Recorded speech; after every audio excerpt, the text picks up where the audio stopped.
একটা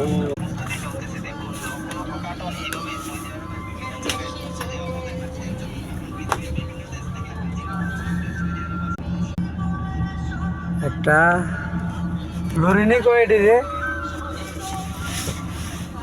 লরির জাম লাগিয়েছিল একটা প্রাইভেট কারে আহত হয়েছে 1 ঘন্টা জামে বসে রয়েছে ভিডিওটা কারোরে দেখাইতে পারি নাই আসলে আমি অ্যালার্ট ছিলাম না যার কারণে ভিডিওটা কারোরে দেখাইতে পারি নাই তার জন্য আমি দুঃখিত অনেক জামে আটকে রয়েছি অনেক জামে 1 ঘন্টার উপরে জামে আটকে রয়েছি রিয়াদে মনে হচ্ছে বাড়ি দিয়ে বুঝতে বুঝতে অনেক সময় লেগে যাবে এখন 4টা 8 বাজে আল্লাহ জানে